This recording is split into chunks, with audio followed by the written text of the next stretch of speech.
So August is finally here, and the NAR changes that have been talked about for the last few months are happening right now. But in this video, we're going to be talking about what does that actually mean for you as a buyer in this market, how you're going to navigate it, what does that change look like for you, and what do we all have to get used to in order to purchase a home in today's market. So my name is Andre Janab from the Adams Group. I'm here with James Adams, and today we're talking specifically about how real estate as you used to know it is going to look a little bit different, and how to navigate it, what questions to ask when you're looking for an agent to work with, and what the overall impact to that would be in terms of like your finances, the purchase price, all those little nuances. So you're going to want to stay tuned to the end so you can hear all the things that we have to say.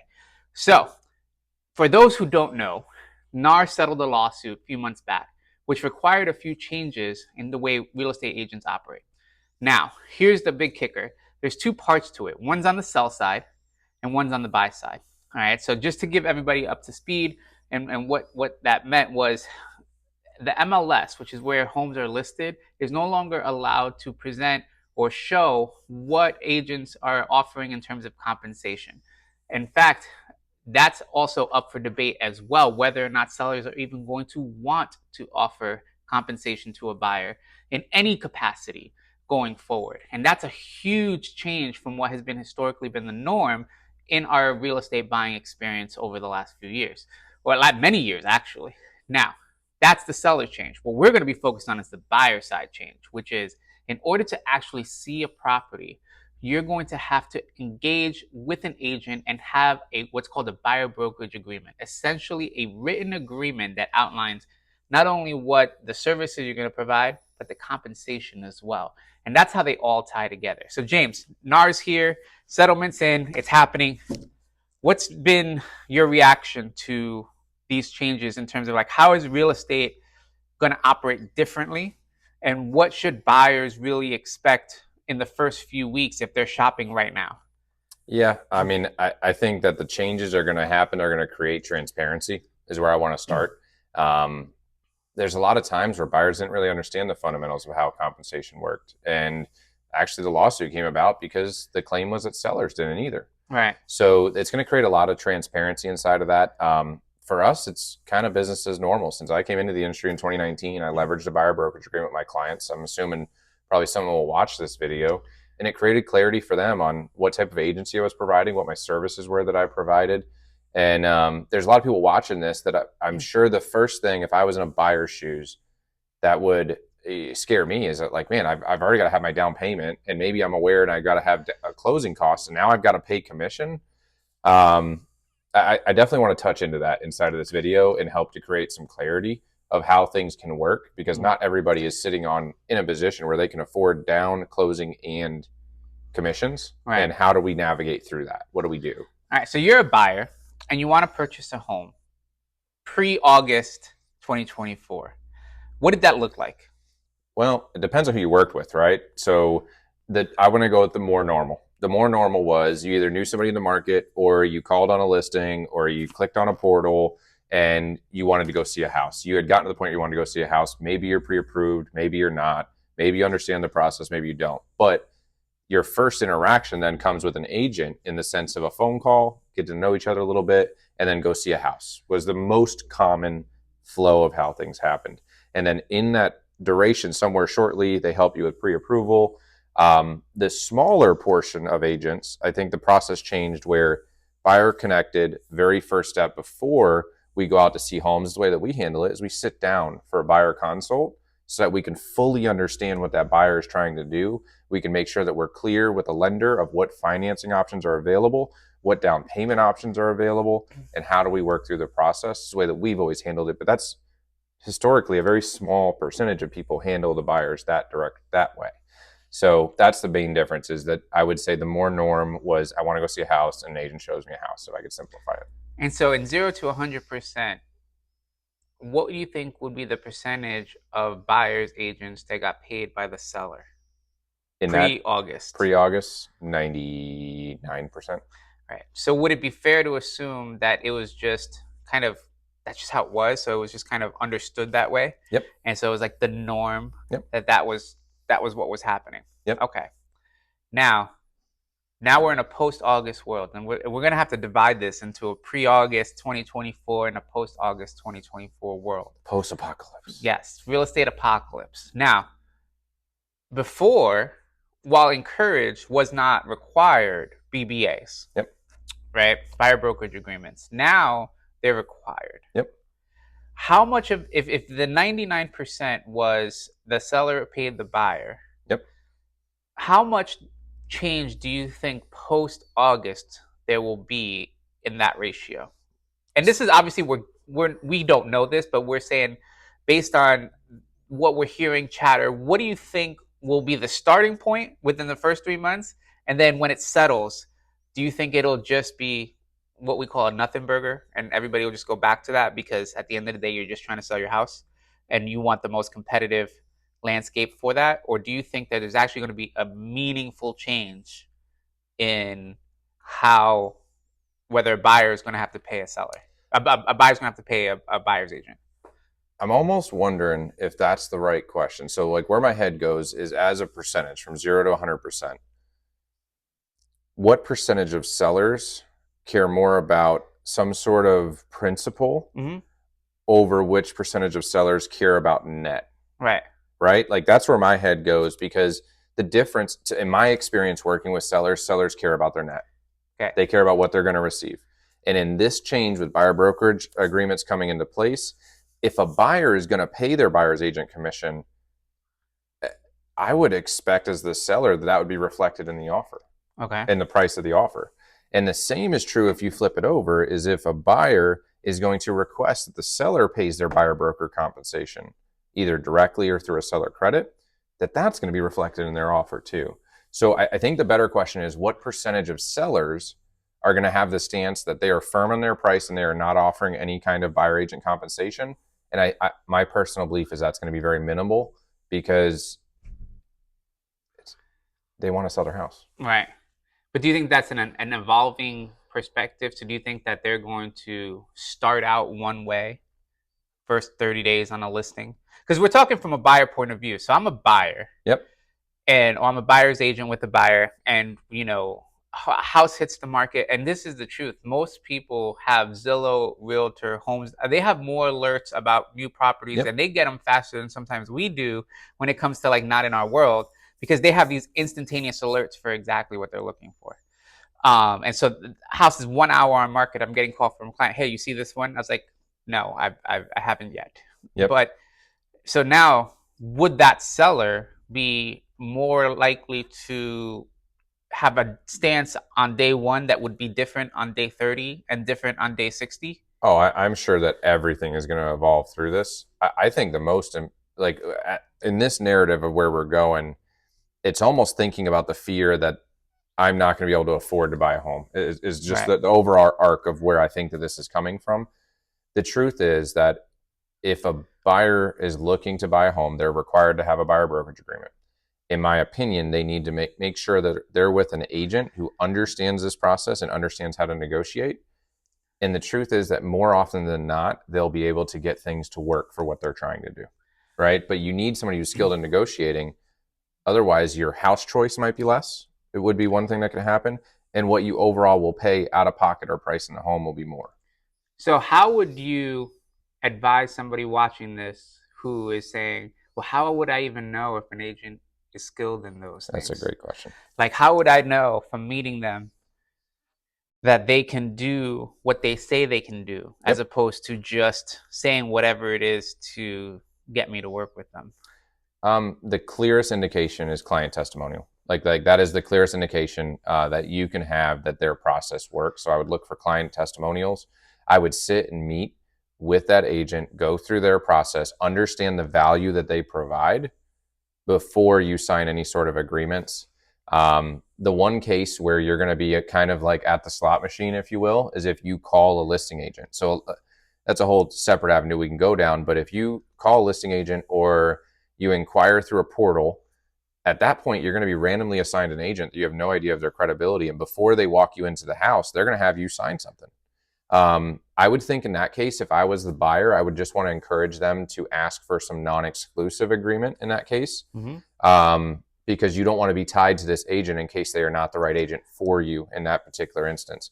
But I think before you go to buy a house, if you watch this video, do your research on the agent before the house, Right. right? Like make sure that you're qualified, because if you were to come to our any of our listings, or I would think a qualified agent's listing, I'm going to need some sort of clear representation for you as well Right. as the buyer, right? So I don't think the loop of, oh, I'm just going to call the listing agent. Well, the listing agent's going to have to represent you in some sort of capacity, either that or go for no brokerage, which I don't think a lot of agents are going to touch. Right. And so the other train of thought was, why do I even need an agent? Yep. Right. So that one has been something that people have expressed, and I'll share a story just even from yesterday. You know, talking to somebody who was looking for a manufactured home for their mother-in-law, and they sent me a slew of houses that they were interested in, but they didn't know that houses prior to 1976 could not be financed. So they just spent however many time combing through all the available inventory, and I got the message like, "Hey, I saw these. Can you take a look at them and see, what you think?" And so I go line by line through them, like pre 1976, and I'm like, "Let's get on the phone." And this is someone that came in through one of those portals, Yep. so I had no established relationship with them. I would like to think they got lucky Yeah. that Hitting the slot hit, machine. hit the slot machine. Like that's my opinion. You could read my reviews, Yep. and see what my clients think of me. But I was like, hey, I think we need to hop on a call real quick because I think there's some things that you're not aware of. And so after that phone call, where I went through the process of buying a manufactured home and how different it is from buying a block home, I probably just in that conversation saved her a few hours, if not more, and a lot of heartache. And it was all what we call alpha. It was just for free. Here you go. Like you just need to know this. Now I would hope at the end of this that you would choose to work with me on a BBA. But there are people who believe that realtors aren't worth Yep. anything. Where does that notion come from? I would think it has to do with movies and past experience. So there's bad eggs in any industry is where it really comes from. Going back to the original question about representation, which I think is important for anybody that's watching this, is guys, if you have called a listing agent in the past, that listing agent can transition to transaction broker. There was already an agreement in place for this situation with the seller. You just weren't made aware of it, right? So they were operating for you as a transaction broker.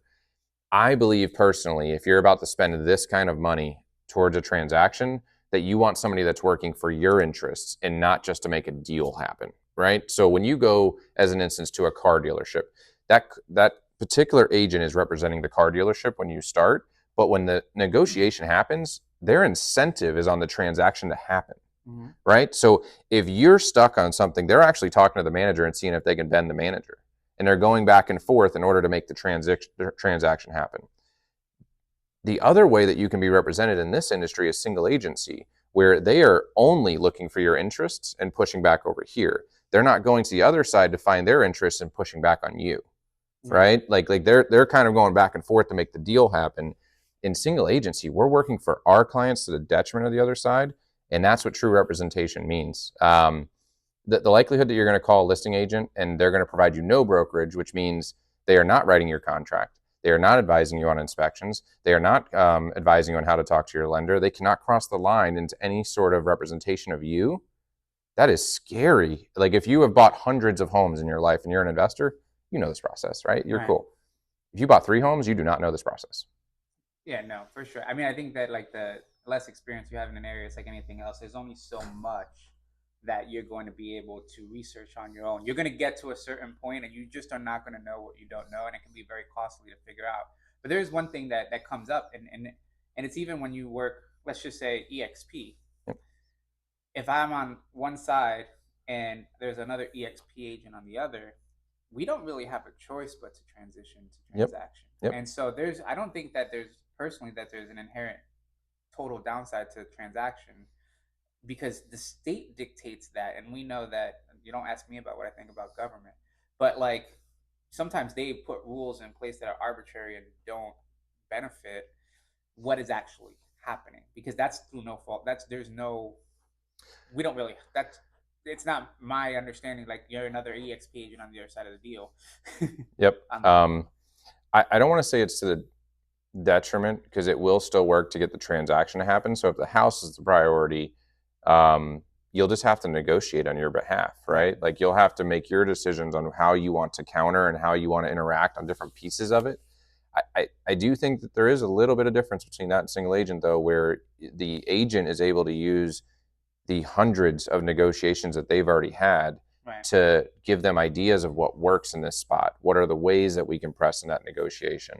Also, what are the ways that you can best protect your client in terms of contingencies? So, uh, my encouragement is for buyers to go and find agents that are working for their interests, right?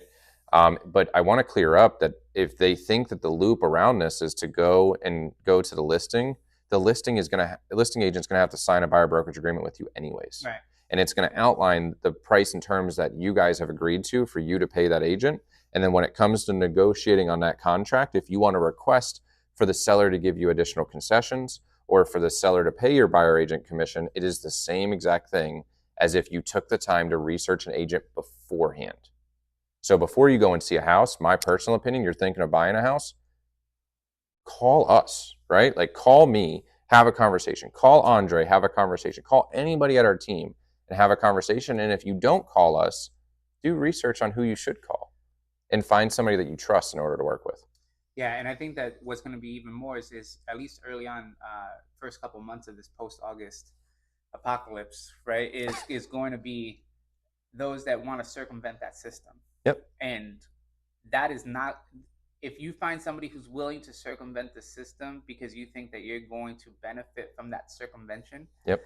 you're going to not benefit from that. No. Because if an agent's not going to be ethical in the process, which is nationwide Department of Justice, not local, this is nationwide, then what are they going to be doing inside of your transaction? Inside of your transaction. Yeah.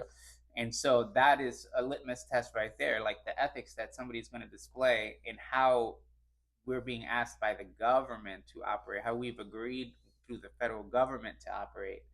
If you're going to circumvent that just on day one, imagine what you're going to do on day 15 when you're knee deep into what's going on inside of an inspection period or an appraisal period or anything like that. So I think that's an important, know the rule. You have to sign something in order to see a property. If I could simplify this as much as I can, so everyone's asked me, like, is this change going to favor the seller? Is it going to favor the buyer? Is this going to hurt agents? Like, I've heard so many questions recently. The simplest way I can articulate it to you is this change is going to favor the best agents and it's going to disfavor the least agents. Right. And by effect, it's going to favor the clients who work with the best agents and it's going to not favor the clients who work with the worst agents. Right. So, and what I mean by that is the best agents know how to negotiate. The best agents know how to find solutions. The best agents know how to market and flip that over for the worst agents. So this is a scenario where if you want to have the best net result and experience, you have to find experience, right? You have to find people who know how to navigate this process. That is the most polarized that I can make it and the simplest I can make it. If I'm buying a house right now in this market, I'm finding the best agent and the one I trust to get the job done. If I'm selling a house in this market, I'm doing the exact same thing because it is a market where you need expertise and you need clarity of the process. And if you're looking for the best net result, that's your litmus, right? Is find the best agent that you resonate with and you feel like you can believe in. Well, let's say also because obviously we service Tampa, Hernando, and surrounding counties, but you're watching this and you're in my state, old state, New York, yep, or anywhere else. We also know the best agents in those areas. Yep. So if you need a referral to a top agent or a top team, not only just in place, which is the network that powers what we do, but also EXP, which is the #1 brokerage by volume in all of the United States. Yep. We know people in all 50 states that can help you. 100%. And so, I think the biggest lesson is as a buyer, if you're coming into this, where you could have gotten away with being random and luck. Yep. Now I think that that's going to be more, it's not going to serve you better. No, if you have an agent that you trust and you know is an expert. So if you're watching our videos or if we're friends and you're watching this and you are thinking about doing that, I think go with the person that you trust in order to help you find the person, is what Andre is really saying inside of here. We call these agents an interview. I was at a listing the other day. They're moving to Chicago. I looked up, we had a partner from Place in Chicago. And just so you know, if somebody's a partner of Place, we're the number one team in the country. They have a minimum of 100 sales a year, right? So, like, we know this person has a system that works. But I still don't stop there. I said, hey, let me call this person. Let me have a conversation with them and make sure that they could be a fit for you, because I haven't personally met them. And that's the same if we didn't have a Place partner, right? Like, no matter what, we are going to call and vet that agent out to make sure that we resonate with them and we feel like we have similar values and that they'll be a fit for you and they have the expertise that you need. We would love that opportunity to help you, even if it's not us helping you right now. All right. So now the big question, James, I'm a buyer. Do I have to pay the buyer's agent now? Is that what are the ways Yep. that a buyer's agent can get paid Yep. so that it's super clear for everybody watching this that it's not implied that one thing is going to happen unilaterally to everyone? Yep.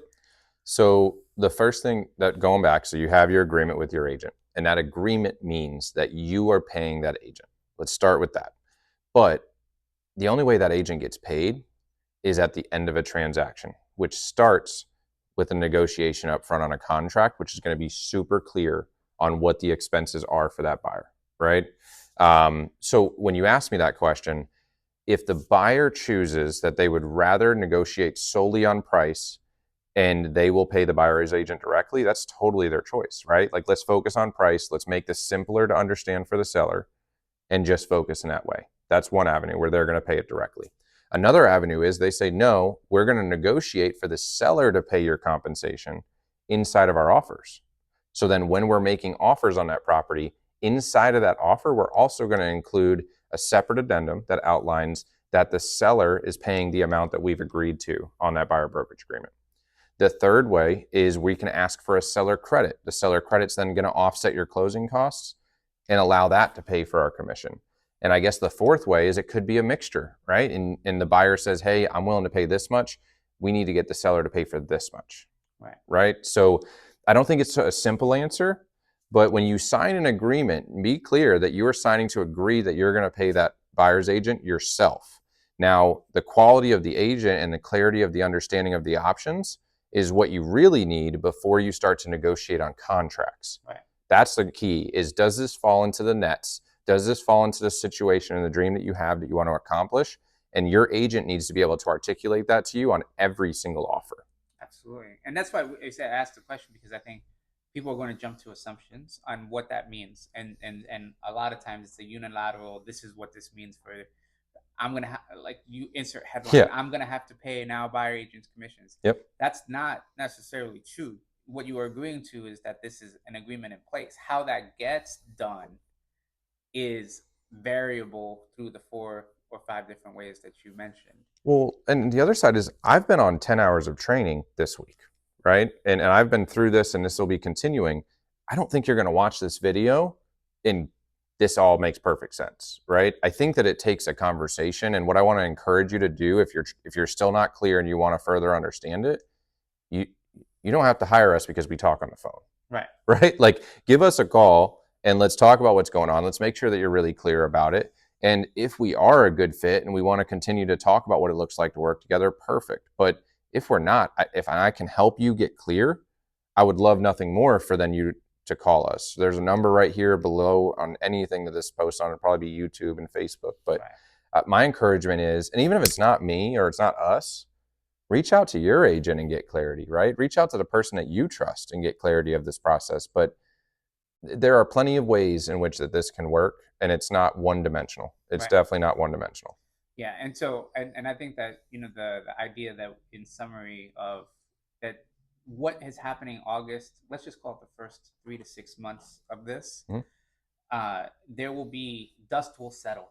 Yeah. In 2025, and it'll be normal. People will adjust, and then the industry will move forward. But if you are shopping in this transitional period where there's new information coming, things haven't quite, the settlement itself in terms of the rule changes is happening, but any additional things have not been finalized yet. And so this is going to evolve. And so if you're in that process like right now, if this is your window, you're probably going to have to be even more diligent in understanding what this all means for yourself so that there's no surprises. Because I do think that real estate transactions have enough to them as it is that to add other complications because you're not informed, it just it's already stressful. Why make it more stressful? And so these videos hopefully will make it less stressful.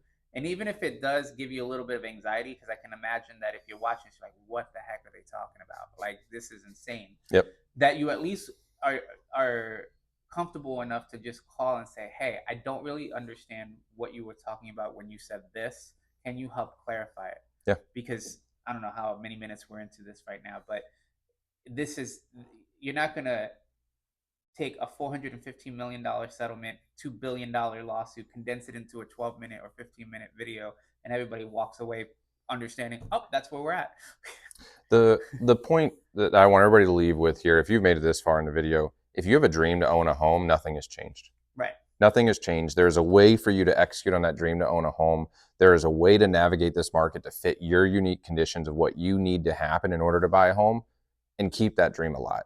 Whether you talk to us or you talk to somebody else, there is a qualified professional that can help you navigate this change, Right. can navigate this new market that we're walking into. And if you choose the right one, I think it could even be to your benefit. Absolutely. And look, we try to give practical information because the doomsdayers or the pie in the sky rainbow people, they get paid to sell hype and fear. Yep. Right. The middle is where the truth is. But that's, we're doing this because we are educating our people in our network for what's actually happening, not so much the death and despair of real estate. You know, I mean, are there going to be changes? For sure. Will agents leave the industry because they couldn't adapt to this? Sure. They should have left anyway because they were a detriment to buyers and sellers because they were not keeping up with the day to day of what's necessary to really represent their interests. 100%. Everything else is the same. Yep. And as I die from choking from saying that, I don't know if that's karma. But I do think, like, it's in all fairness, like, there's a lot of agents who are not up to date with what's happening, and we don't want you to be in a situation where you find yourself with one of them and something goes wrong because they haven't stayed in the know on what actually is happening. The key to this, guys, and just the way to wrap this is, if you have this dream, I want you to either reach out to us or reach out to the person that you trust. Get really, really clear about what's happening. How does it fall into your plan? How is it going to work moving forward? What are the factors that you need to look at for paying for your home? And then we work that situation into what you're doing. So I want to encourage you to give us a phone call, give your agent a phone call, get really clear about this. If you feel anxiety, you shouldn't. From my stance, you should not feel anxiety over this. You're just lacking clarity if you have anxiety about it, and you get clarity from talking to a great professional. So that's my last encouragement. All right, man. So we will see you guys in the next video. We hope you guys have a wonderful day.